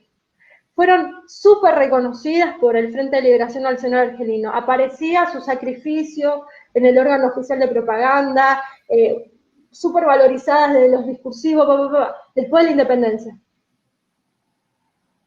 ¿No? Hay una legislación, hay una constitución que garantiza la igualdad, absolutamente, ¿no? Tenemos que hay un reconocimiento como público también, pero en lo cierto, ¿cuántas diputadas hubo? ¿Cuántas ministras hubo? O sea, ¿cuánto se les abrió el mercado de trabajo también en los primeros años? En verdad se les abrió, pero primero los hombres. Si había desocupación, ese millón de puestos de trabajo que había que conseguir era para los hombres. Después se sobraba algo para las mujeres. ¿Se entiende? O sea, ¿qué pasa con todo esto? Las mujeres quedaron relegadas porque la sociedad era patriarcal. Ahora, ¿por qué las mujeres entonces en estos primeros años no lucharon por defender estos derechos, por ejemplo? Bueno, una de las explicaciones está que primero habría que preguntarle a las mujeres cuando, por ejemplo, en la guerra de Argelia, ¿por qué se arriesgaron la vida? ¿Por qué se fueron al maquis? ¿Por qué estuvieron en la lucha clandestina en las ciudades? Y ellas te decían por la independencia. O sea, acá es cuando no hay que confundir participación femenina o movimiento de mujeres con feminismo. O sea, no había una reivindicación feminista dentro, pero ni siquiera por las propias mujeres, ¿eh? Ahora, obviamente que la participación, la experiencia, ¿no? Deja después huellas, deja preguntas, deja reflexiones. Y obviamente en los años post-independencia va a haber un grupo en Argelia, un grupo de feministas que van a empezar a ver estas tensiones y van a decir, esperen un poquito, no seríamos exactamente iguales. Y van a plantear el debate. Entonces, por ejemplo, yo hablé del código de estatus personal en Túnez, que fue muy progresivo, en Marruecos, que fue más conservador, y en Argelia, en verdad, no hubo código de familia, no hubo estatus personal de la mujer hasta el año 1984, 22 años después de la independencia. ¿Por qué esto? Bueno, porque empezó a haber un empate técnico, como digo yo. ¿Entre quiénes? Entre estas mujeres con ideas feministas, pero que no eran mayoría, ¿no? Porque también hay que decirlo, pero eran muchas y tenían realmente una idea súper interesante, Pero también estaba ese sector del nacionalismo que había entrado en alianza con otras élites nacionalistas, que era más conservador, que provenía más de la tradición de la jurisprudencia islámica, y que por lo tanto quería impulsar un proyecto de estatus personal más parecido, ¿no?, a la jurisprudencia islámica. Ahora, ¿ese nacionalismo conservador pudo imponer su lectura? ¿Las mujeres pudieron imponer su lectura? Y así 22 años. Hasta que en el año 84, no sé si recordarán, pero hace un ratito estaba hablando de la crisis del 80, de la crisis de estos estados nuevos, en Argelia también sucede, entonces ahí hay una élite nacional que gobernaba, que está debilitándose por una crisis política y económica. ¿A dónde va a buscar una alianza para fortalecerse? ¿Con las mujeres? No. La va a buscar con otros hombres, que son los que están ganando poder, con los islamistas. Conclusión, 1984 se dicta el Código de Familia, que va a ser el más conservador de la región. ¿Se entiende? O sea, poligamia, inferioridad legal eterna, necesidad de tutor para casarse, no tenían patria potestad sobre sus propios hijos e hijas, etcétera, miles.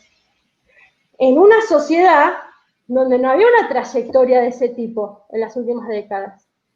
Conclusión, las asociaciones feministas de Argelia van a crecer mucho en la década del 80, no se van a quedar calladas. Vuelve a esta idea de la mujer pasiva, ¿no? O sea, no existe en verdad, es un estereotipo. Van a luchar un montón. En Argelia se desarrolló una guerra civil en los 90, donde las mujeres van a ser objetivo especial de un montón de grupos terroristas, justamente porque está ahí la disputa. O sea, no es casual, digamos, cuando las papas queman, los hombres buscan confraternizar con otros. O sea, las mujeres siempre son la herramienta de negociación de estas élites. Es algo que otra autora que es muy importante también, Elizabeth Thompson, hablan como el contrato colonial, ¿no? Cómo las élites colonizadas negocian sus independencias, van negociando las estructuras institucionales de sus estados entre hombres, y a partir de una visión, digamos, que está muy permeada por esta idea de patriarcal y conservadora de defender esos intereses ante todo. Bueno,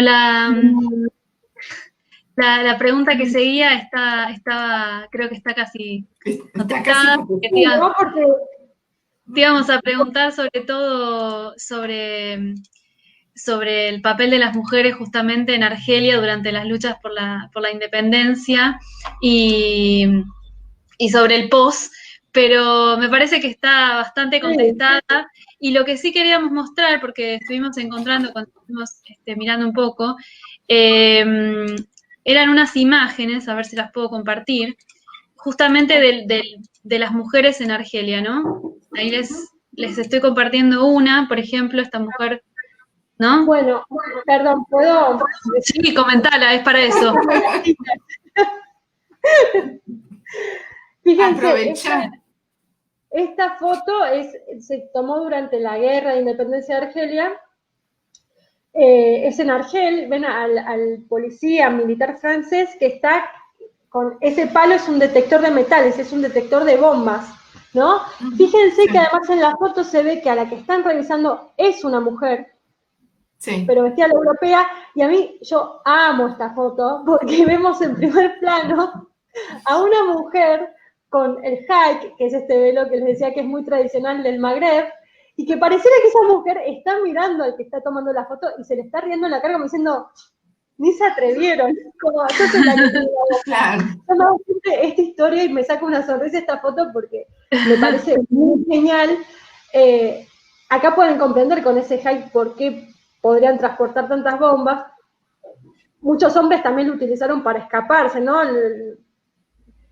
El cambio de ropas como estrategia guerrillera en esta época en Argel fue muy importante, y fíjense que el militar francés no se atreve a rastrear una bomba en esa mujer con hajj, porque la ve imposibilitada de tal acción. ¿Entiende cómo la estrategia de género fue fundamental en lo que se llamó como Batalla de Argel? Sí, totalmente. Sí, muy ilustrativo. Sí, es verdad lo que decís del gesto que tiene, del gesto que tiene, no me había dado cuenta la mujer que está velada, ¿no? Bien, y después la otra que habíamos encontrado era esta, ¿no? Que es una mujer que está llevando una bomba, ¿no? Pero simplemente para mostrar esto, el papel Bueno, muy activo. esa mujer es una de las grandes referentes de la guerra de Argelia, que es Yamila Ouazzazia, ¿sí? Ujú. Yamila Ouazzazia, junto a Yamila Bouhiret y junto a Yamila Boupaya, que también fue muy conocida por un libro que escribió Simone de Beauvoir, Otra historia. Estas tres Yamilas fueron íconos de la guerra de independencia argelina y también íconos en la lucha anticolonial del norte de África y de Medio Oriente. De hecho, muchas militantes palestinas de la década del 60 eran conocidas como las Yamilets, porque eran como justamente, somos todas Yamilas, era como un nombre, digamos, que representaba un sentimiento muy anticolonial, por la militancia, por ejemplo, de Yamila Ouazzazia. Excelente. Bien. Y también pensaba cuando estabas comentando esto de las mujeres después de la independencia y cuando hubo un recrudecimiento y un conservadurismo tan fuerte en la sociedad en Argelia, hay una película que vimos hace poco que se estrenó este año que es Papillá. No sé si tuviste la oportunidad de verla, que, No, que ocurre en Eh, a principios de los años 90 y se ve un poco bueno, esos ataques que sufrían las mujeres por no querer velarse o por lo que fuere, por estos grupos tan conservadores. Súper sí, interesante. ¿sabes qué sí, película es? No sí, la vi. el marco es la década negra. Eso. Sí, Sí. es muy discutida en Argelia en la película. No voy a decir más porque no la vi, así que Ujú. no puedo leer sobre. Sí, es una franco-argelina. Sí, Sí, bueno, y ahora, y vi que lo subieron a la página, se va a estrenar la una peli que se llama maquisarde.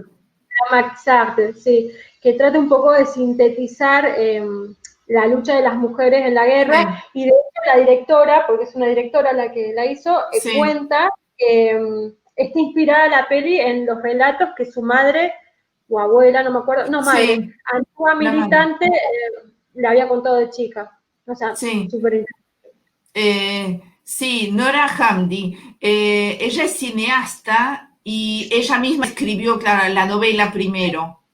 Sí, Exacto, exacto, sí, sí. sí, ahora está sacando la...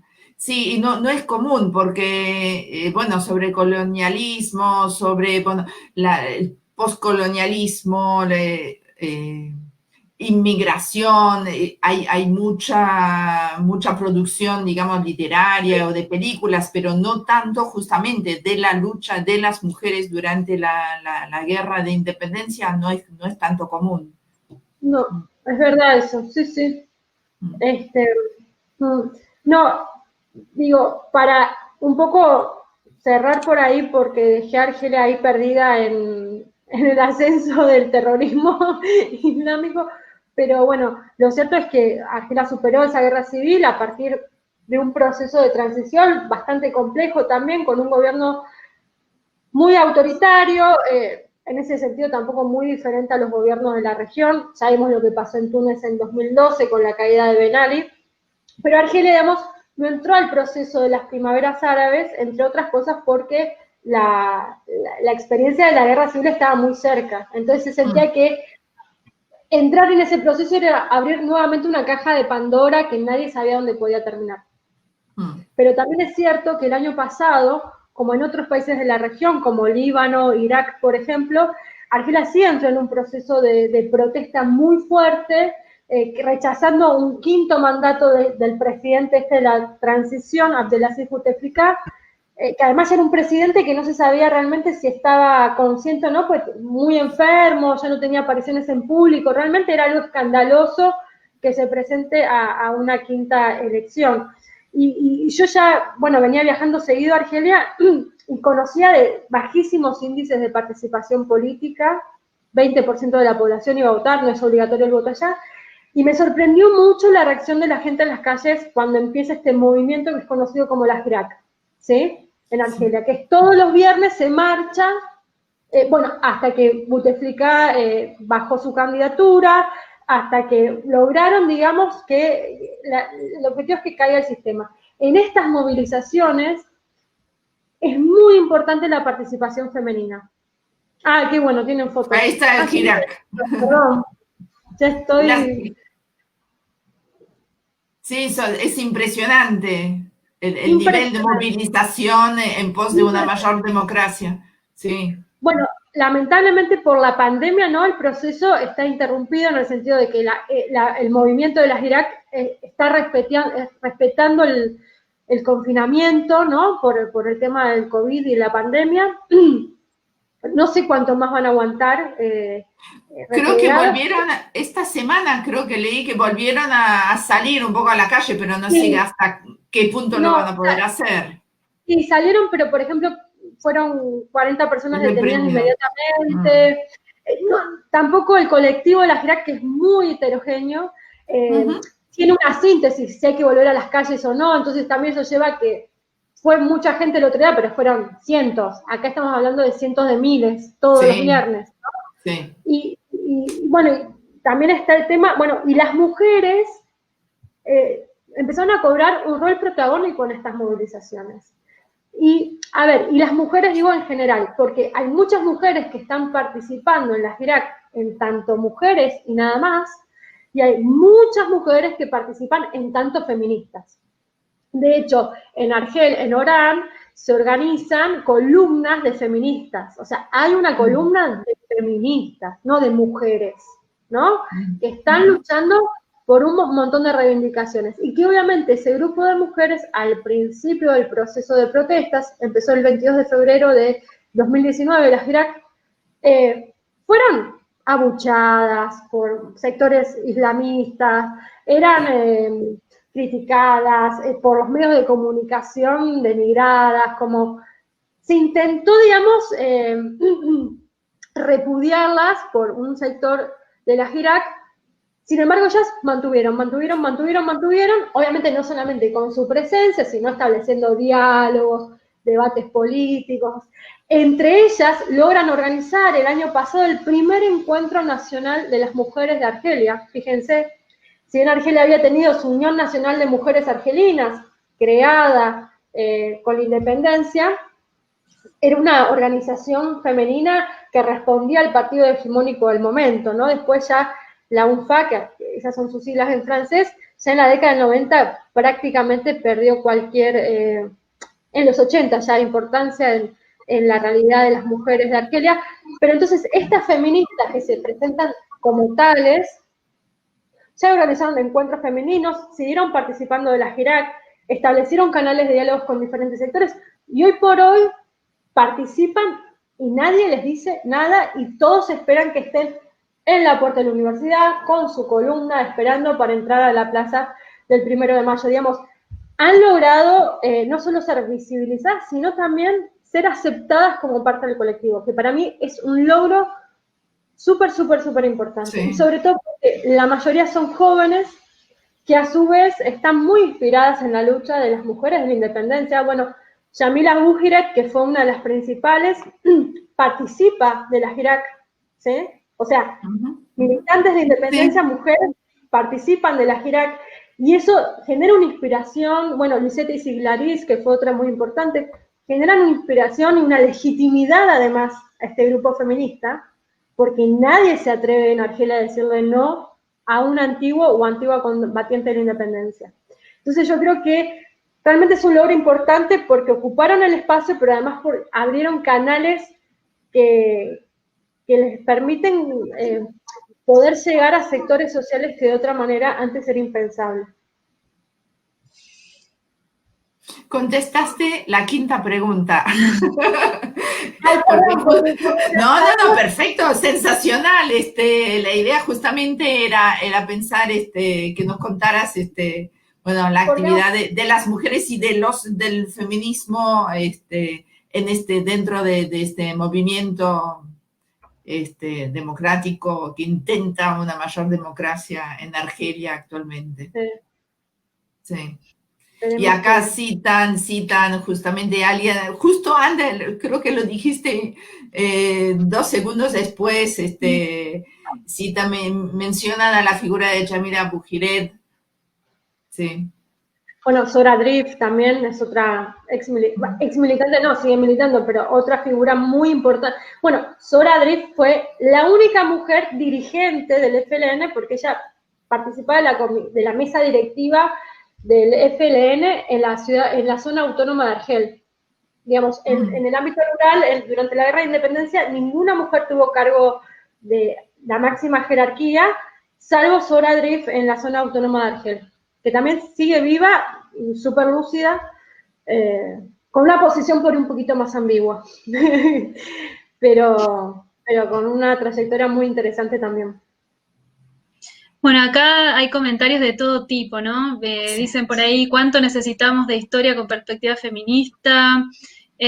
También comentan, bueno, se me expande el cerebro con todo lo que estás contando. Para atrás para entender el hoy, nada de lo actual salió de la nada. Esto lo comentaban en relación con tu exposición sobre el velo.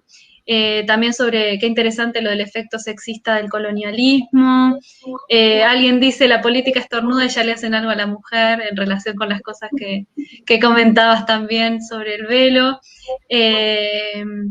Y por ahí dicen, Chinchilla, tenés que escribir un libro. Te estamos esperando. Natalia Cabanillas, mejor la conocés. Muy buena sugerencia. Sí. Ya la escribiremos juntas. No, por lo pronto tengo que terminar mi tesis y si sale linda, tal vez la publiquemos, por eso... Pero por supuesto, mira, adelante. Acá tenés un montón de lectoras y lectores para ese libro. Y también comentan qué mundo tan inmenso de realidades de mujeres que no conocemos, qué interesante. Y hay algunas preguntitas, así que si te parece pasamos a algunas de ellas. Vamos a elegir para no extendernos mucho más.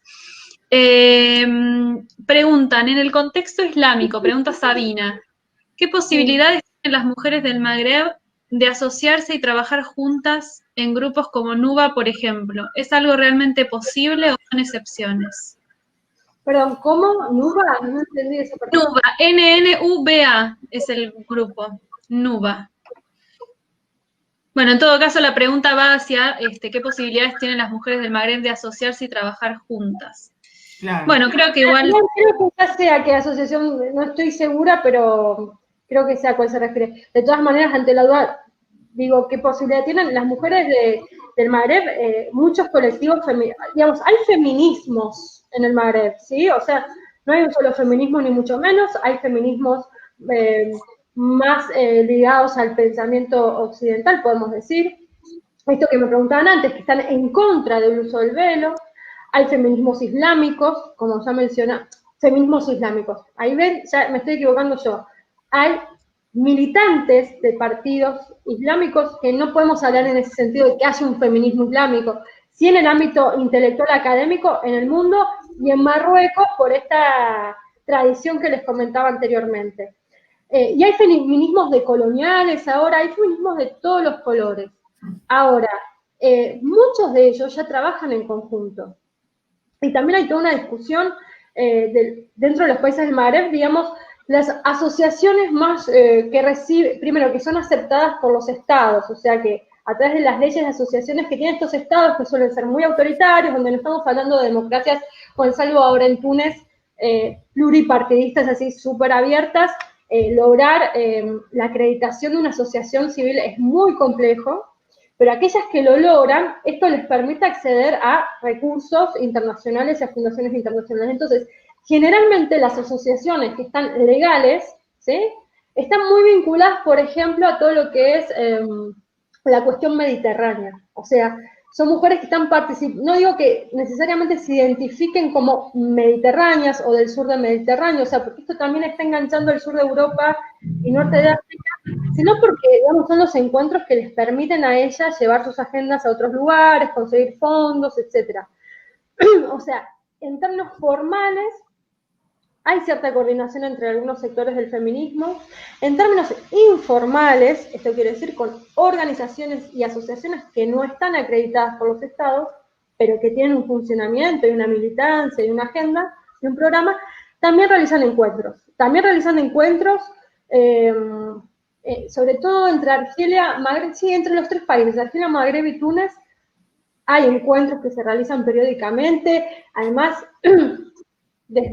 por cuestiones familiares, son países, digamos, es como, no sé, Argentina, Uruguay, Chile, ¿sí? O sea, todos conocemos a uno del otro lado y estamos viajando y estamos en contacto. Ese nivel de cercanía se maneja en estos 3 países y por lo tanto también eso permite conocer de las otras experiencias y encontrar un intercambio permanente. No están separadas entre ellas. Por ahí sí están separadas en términos de agendas feministas, pero no es que están trabajando independientemente y sin mirarse. Sí, bueno, veo una pregunta no de fondo, sino que tecnológica. Si estamos grabando, si esto queda grabado, así que bueno, para la gente que asiste y conoce a otras personas que no pudieron asistir, sí, le pueden contar que esto va a quedar grabado. Bueno, siempre... Dale, Bea, no. Afinando cada vez más, ¿no? Porque ahí diferenciaste un poco Argelia, Marruecos, Túnez, alguien acota que inclusive dentro de Túnez, donde tal vez haya mayor una ley, por ejemplo, la ley de aborto, pero que inclusive, y que pasa por ser el país en donde hay más libertades, sin embargo, acota, hay mucha diferencia incluso en el interior de Túnez. Esto supongo que si uno sigue hilvanando más fino, obviamente se encuentran diferencias.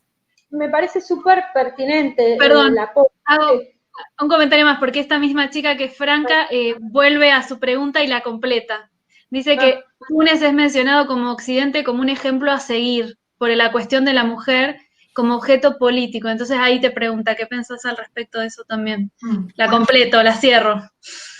Sí, a ver, esto que Occidente reconozca a Túnez como tal está muy relacionado a la historia de postcolonial tunecina, esto que mencionaba antes, que Bourguiba utilizaba la agenda de las mujeres como carta de presentación de Occidente.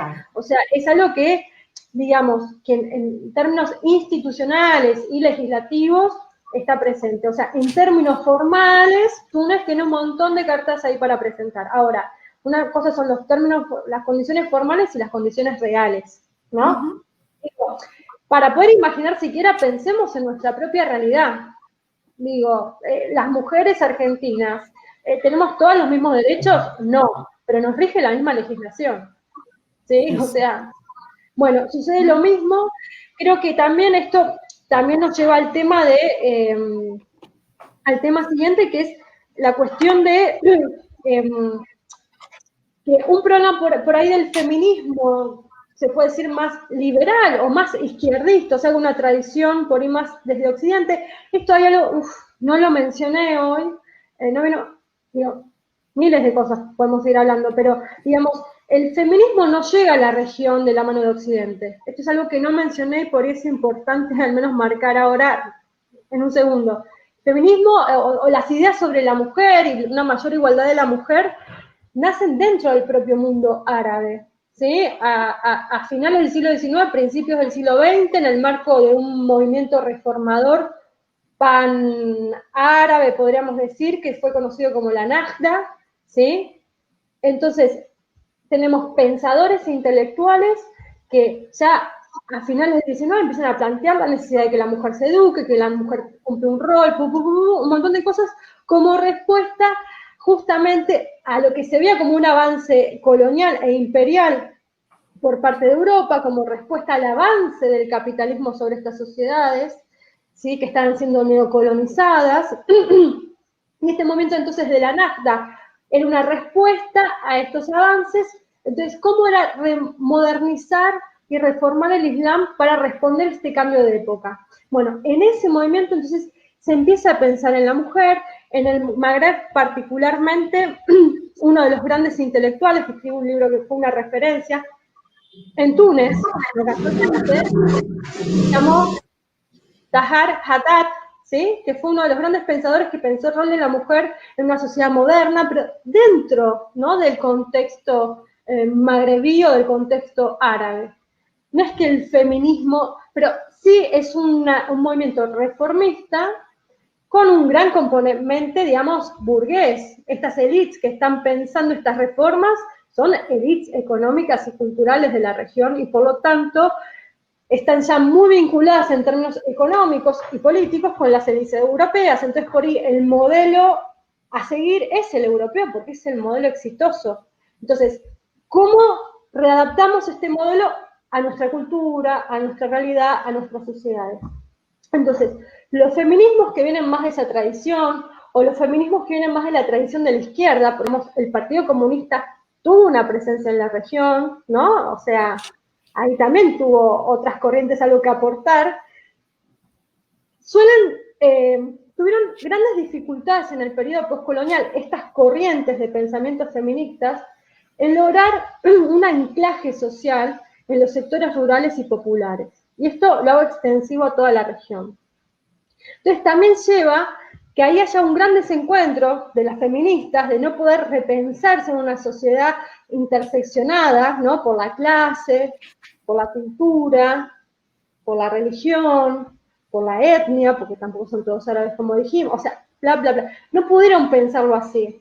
Eso me parece que son planteos más nuevos de ahora, de la realidad actual del Magreb, no de otras épocas. Y esto lleva, entonces, que haya siempre habido un gran desencuentro entre el pensamiento feminista magrebí y los sectores que podríamos decir de manera general populares, de las mujeres de los sectores rurales, de los sectores empobrecidos de las ciudades. Ahí no hubo anclaje, me parece que es algo que en los últimos años sí se empieza a pensar y por lo tanto a construir. Por eso me parece que puede llegar a ser muy interesante lo que sucede en los próximos años en la región en cuanto a los derechos de las mujeres. Bien, y una última, si les parece, para cerrar ya, para ir redondeando la charla.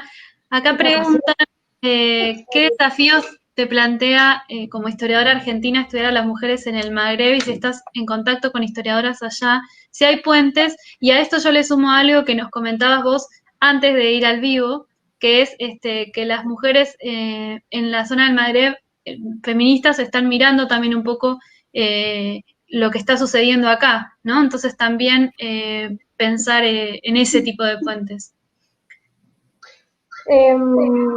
Bueno, yo creo ahí más allá, ¿no? De si estoy en contacto con mujeres allá, si estoy en contacto con feministas, con documentalistas, estoy en contacto con mujeres que no, historiadoras argelinas, sí francesas, conocí, argelinas, historiadoras, no estoy en contacto, pero estoy en contacto con profesores que son más bien vienen del campo de la sociología, de las ciencias políticas, de la antropología, sobre todo, con profesores y profesoras. Ahora, el interés mío, más allá de la cuestión académica, parte también de una idea que tengo desde muy joven, que creo que los problemas que nosotras tenemos en tanto argentinas, latinoamericanas, son mucho más, no digo que sean iguales, pero son mucho más parecidos por las trayectorias históricas que tuvimos a las que pueden tener las magrebíes que a las que pueden tener las francesas o los norteamericanas. Pero lo cierto es que cuando vamos a buscar respuestas, las vamos a buscar a Simone de Beauvoir, a Judith Butler.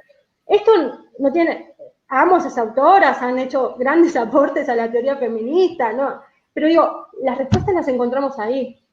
Y realmente yo, si bien hay muchas cosas que podemos tomar de estas intelectuales, digamos, del hemisferio norte, yo creo que eso también ayuda un poco a esta falta de autoestima que tenemos, también a buscar ahí y no a los costados, o ni siquiera entre nosotras mismas.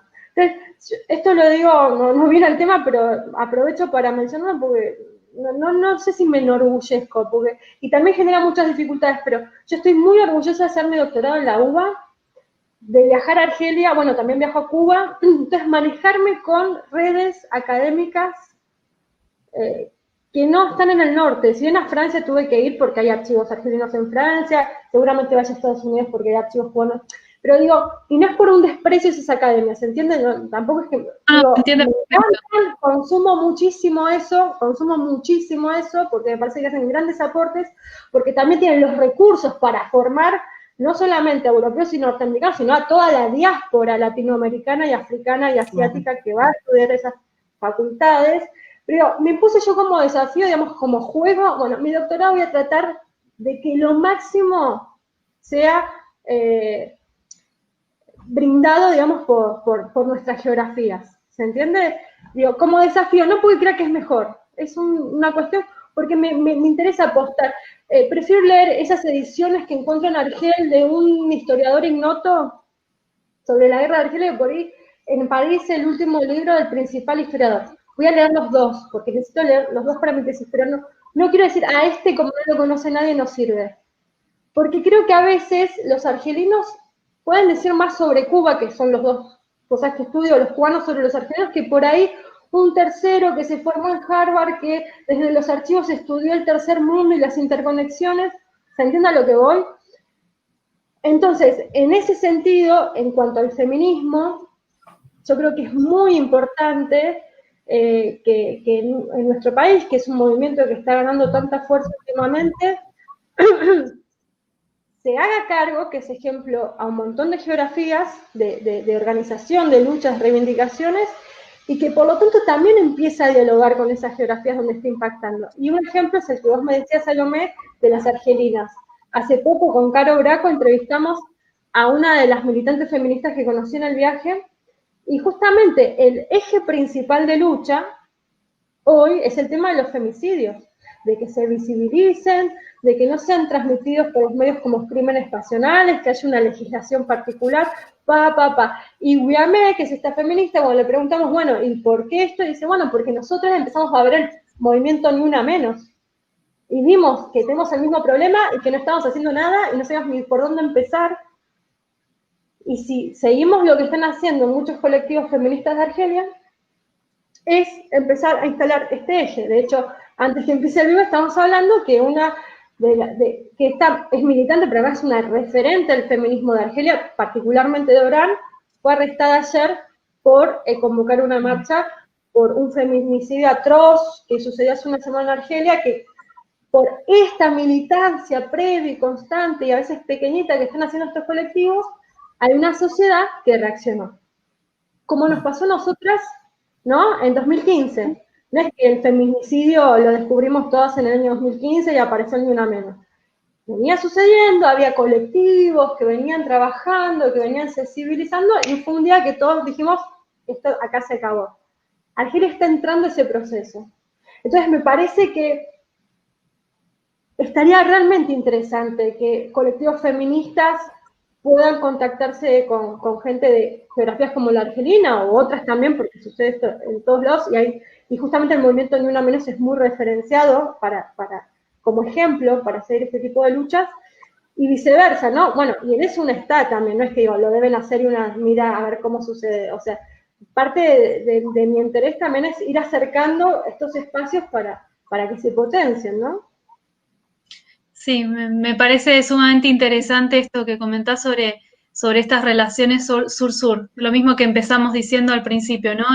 El poder establecer puentes y tanto en la ciencia como en la militancia y en otras cuestiones que, bueno, esto, que a veces compartimos procesos o historias que con sus diferencias tienen muchas similitudes y nos permiten, y a lo mejor nos podemos alimentar y enriquecer, ¿no? A partir de la experiencia de estos otros lugares.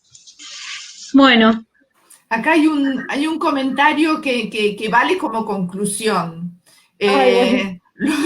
Lo escribe Anaí, muchas gracias. Y bueno, me sumo y creo que todo el mundo se suma porque realmente tú te brindaste con una generosidad absoluta. Ha sido muy interesante, dice Anaí, todo lo que ha contado Julieta, muy clara. Y me encantó que diera luz sobre la visión que tenemos en Occidente sobre el Magreb y el Islam, un poco para romper con esa mirada errónea. Bueno, creo que resume muy bien todo el espíritu de la charla y de todo lo que nos brindaste. Así que realmente te agradecemos muchísimo por todo lo que brindaste y que, bueno, y abre caminos y a lecturas, a reflexión, a pensar diferentemente las cosas. Bueno, no sé, gracias por la invitación. intenté ser lo más clara posible, aunque no haya parecido también lo más sintética. Pero realmente, es como, realmente amo lo que hago, en ese sentido me siento una privilegiada de poder dedicarle mucho tiempo a lo que a uno le gusta y justamente, un poco por lo que veníamos hablando recién, hay pocos espacios que se generan para poder compartir un poco estas reflexiones que una va desarrollando. Son ideas, yo no digo complejos, porque eso pareciera como, no todo el mundo lo puede entender. Yo creo que son problemas que todo el mundo puede entender porque son problemas de todos y de todas.